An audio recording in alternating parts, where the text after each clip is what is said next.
नमस्कार मित्रांनो, आपण आज एका पुस्तकाविषयी बोलणार आहोत. खूप सुंदर पुस्तक आहे.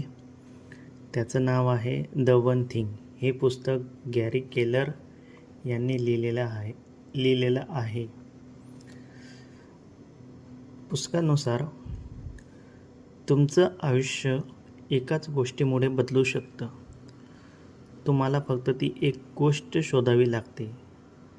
नेहमी व्यस्त असणं म्हणजे यशस्वी असणं नाही. आज आपण अशा पुस्तकाविषयी बोलणार आहोत जे आपली दिशा बदलू शकतं. The one thing. The one thing हे पुस्तक गॅरी केलर यांनी लिहिलं आहे. यशस्वी लोक आणि मध्यम यशस्वी लोक यामधला एक मोठा फरक म्हणजे ते कोणत्या गोष्टींवर लक्ष केंद्रित करतात हा आहे.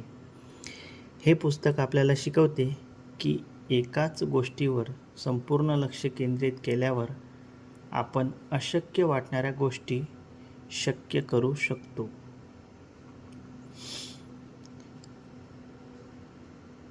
पुस्तकातील सर्वात शक्तिशाली प्रश्न आहे अशी एक कोणती गोष्ट आहे जी मी आत्ता करू शकतो, जी बाकी सगळं सोपं किंवा अनावश्यक बनवेल. हा प्रश्न प्रत्येक गोष्टीसाठी वापरता येतो. आरोग्य, करिअर, नातेसंबंध.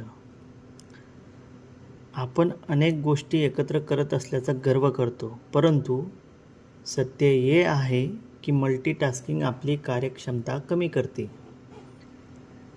आपल्या मेंदूसाठी एकाच वेळी एकच काम करणं अधिक प्रभावी ठरतं. आपल्याला वाटतं की शिस्त म्हणजे बंधन, पण केलर सांगतात की शिस्तीमुळे आपल्याला खऱ्या अर्थाने स्वातंत्र्य मिळतं. एक सवय तयार करा. रोज ती एक गोष्ट ठरवून पूर्ण करा. प्रत्येक दिवशी तुमच्या वन थिंगसाठी वेळ आरक्षित ठेवा.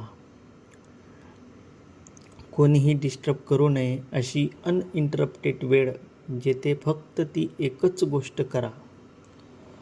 जसं एका डोमिनोज ढकलणं बाकी सगळे डोमिनोज हलवू शकतं, तसंच योग्य गोष्टीवर फोकस केल्याने बाकी सर्व गोष्टी सुलभ होतात.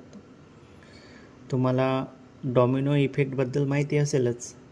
एक छोटा डॉमिनोला आपण ढकललं तर तो त्याहून मोठ्याला ढकलतो, त्याहून मोठ्याला, त्याहून मोठ्याला, त्याहून मोठ्याला, असं करत करत फार मोठा डॉमिनोसुद्धा ढासळला जातो. याचा अर्थ की अशी एक गोष्ट करायची की जेणेकरून बाकी सर्व गोष्टी या ॲटोमॅटिक पूर्ण होतील. आणि आपलं लक्ष तेच असलं पाहिजे की ती एकमेव गोष्ट कोणती ती शोधायचं. सर्व गोष्टी समान महत्त्वाच्या नसतात. आजपासून तुम्ही हा प्रश्न स्वतःला विचारत राहा. माझ्यासाठी ती एक गोष्ट कोणती आहे? हाच विचार तुमचं आयुष्य बदलू शकतो. जर तुम्हाला ही माहिती उपयोगी वाटली तर व्हिडिओला लाईक करा, शेअर करा आणि चॅनल सबस्क्राईब करायला विसरू नका. पुन्हा भेटू एक प्रेरणादायी पुस्तकासोबत. तोपर्यंत लक्ष द्या एका गोष्टीवर. थँक्यू.